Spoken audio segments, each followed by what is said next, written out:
Okay, so this is homework 8, problem 7. In the problem states, you have a 2.15 kilogram disc attached to the end of a string whose length is 0.55 meters. The disc slides without friction on a horizontal surface as indicated in the picture.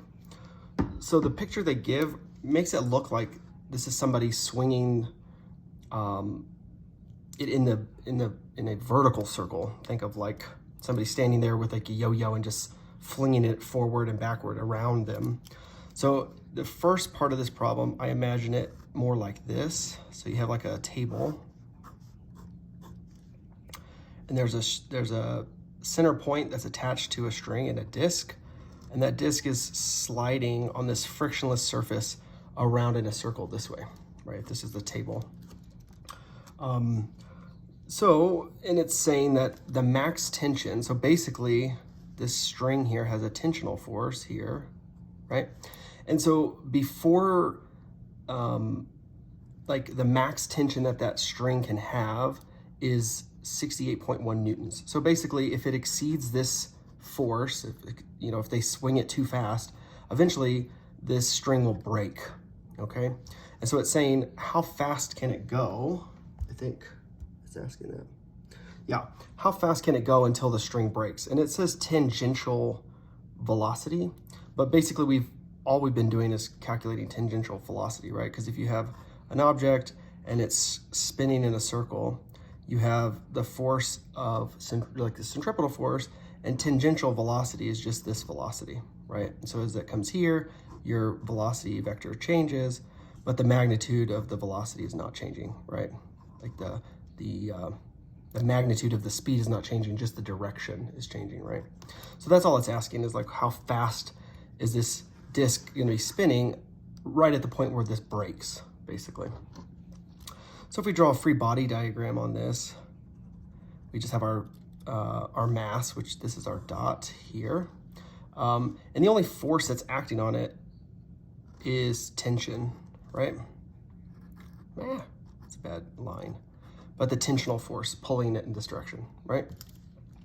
And so if you say the sum of the forces, right? The sum of the forces, and I'm gonna call it X because I'm imagining that this is our coordinates, X and Y, And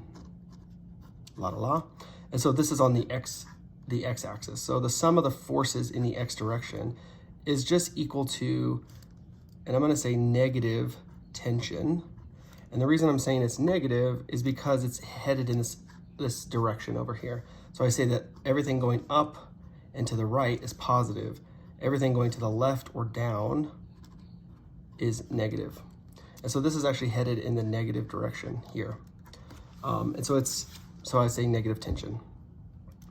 And so I say the sum of the forces. Now, the only force that's acting on this is tension, right? And so this is pointing into the center of the circle, right? So tension is pointed here. As we go around, tension is just going to continue to be pointed at the center. And so what is another name for that? It's the centripetal force, so it's Fc. So in this diagram, we also have this whole thing is Fc, right? Like the overall force acting is Fc. And it's also going to be negative because it's pointing in this direction. So we say the sum of the forces, which is just negative Fc, is equal to negative tension. Now, since they're both negative, we can actually just get rid of those and make it positive. So we know that the max tension is 68.1 newtons. So we can say we're basically going to calculate how fast can this disc spin on this table until the tension is at its max. So we basically just say Fc is equal to, and I'm just substituting this max tension in for T.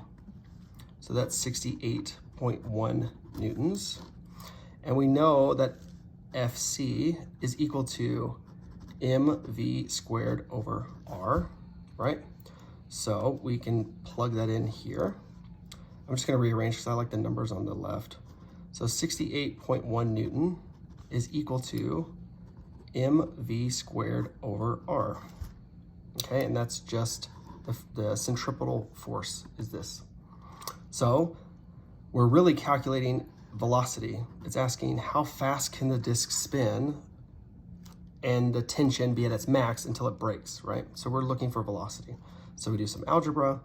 So we have 68.1 newtons times the radius divided by the mass, and you take the square root of that, is equal to v. Okay, so we just plug in our numbers. So we have 68.1 newtons times the radius, which it gave us, right? 0.55 meters, divided by the mass, which they gave us, which was 2.15 kilograms. Take the square root of that is equal to the velocity.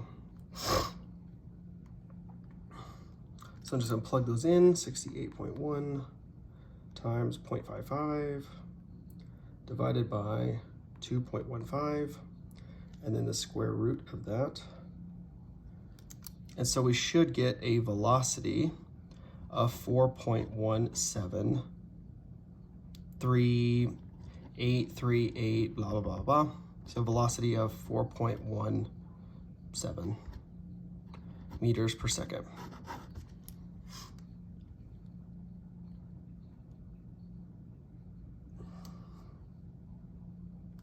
So that makes sense, right? So that's basically saying this mass can spin at 4.17 meters per second, and that's its speed at which the tension is at its max. If it goes any faster, the rope will break, okay? So that's gonna be part one, and I'm gonna do part two in the next video.